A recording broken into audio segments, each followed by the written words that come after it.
Hey everybody, Peter Zeihan here coming to you from Colorado. It is the 21st of February, a Tuesday. You'll be seeing this on the 22nd. The big news today is that Putin gave his one-year war anniversary speech in front of the Russian Duma, which is the Russian parliament today.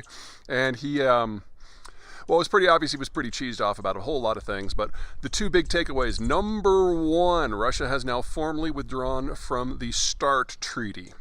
Now, the START treaty dates back to the very, very late days of the Soviet Union or the very early days of the post-Cold War system based on how you draw the lines.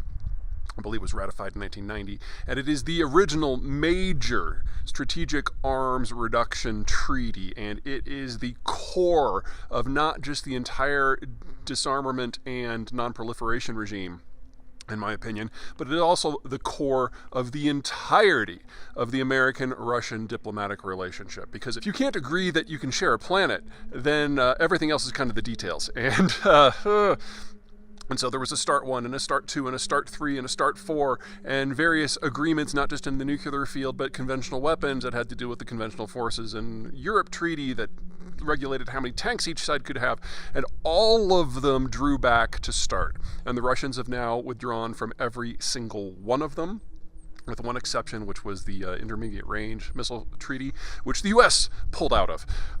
And so now the entire basis, legally and diplomatically, for the entirety of the bilateral relationship is gone. And we have not seen relations at this level of hostility since at least 1983, when we had a nuclear scare over Berlin. But honestly, we're really edging back into the early Cold War days of the early 1950s, when Stalin was building up nuclear armaments at breakneck speed in order to try to achieve parity with the United States in the post-World War II environment in the early days of containment. So, while Russia is at best a third-rate military power, it is not a paper tiger. It is more like a rabid tiger with a really bad case of gangrene, and it can do a lot of damage on its way down. But now all diplomatic relations are basically in the crapper. And there is no reason to expect the United States and the Russians to have any sort of meaningful discussions on anything until such time as the military position in Ukraine breaks very firmly one way or another. As you guys know, if you've been following me, the soonest that might happen is May and June, when we get a huge number of Russian conscripts come in facing off of a substantial amount of weaponry that is coming from the West. The balance of forces is very clearly with the Russians in that, but logistical supply is very clearly with the Ukrainians on that one. So it is, in its own way, a very, very fair fight. And until we have movement on the ground in a substantial way in Ukraine, we should not expect anything to come out of diplomacy between the United States and the Russians. Nor are the Europeans showing any sign of backing down either. Over the last few days, we've had the Munich Security Conference, which brings together thinkers on defense issues throughout Europe and the wider world, and everything was all about the Ukraine war. And the Europeans showed more spine and more resolve, especially from people in the European sphere that have a history of being pro-Russian or pacifistic or anti-American. I mean, they were no zealots like the converts, taking the firmest position, where Ursula von der Leyen, the chief of the EU, said she can't even imagine a future where the Russians don't pay for the entirety of the Ukrainian reconstruction.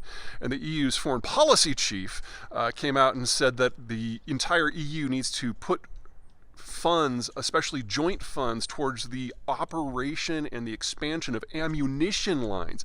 And this is a guy who basically a few years ago said that NATO was a relic and just we needed to move on. So everyone in the Western world is kind of on board here, while the Russians have drawn some very clear lines about what sorts of conversations can even happen, and it doesn't look like very much. The second big thing that Putin said is he has no intention of backing down from the war because Russia is fighting very clearly for their, quote, ancestral lands. This is one of those things that pops up in all of the war crimes tribunals and all of the war crimes treaties as something you do not go to war for. Now, I think everyone in the world has already pretty much made up their mind about which side they're on. I mean, we've literally had torture centers registered in the dozens, with a few of them allegedly even for children. And so anyone who is going to make a moral stance on this already has. But having the Russian leader basically quote what is not allowed under international law as the primary justification for what he's doing, it does kind of underline things and crystallize things, at least for the Western world. Not nearly as big as what's going on with the START treaty, though, because, getting nukes out of circulation, this is a good thing. All right, hopefully I will have a little bit more cheery things to say in the future, but for now, that's all I got. Talk to you guys later.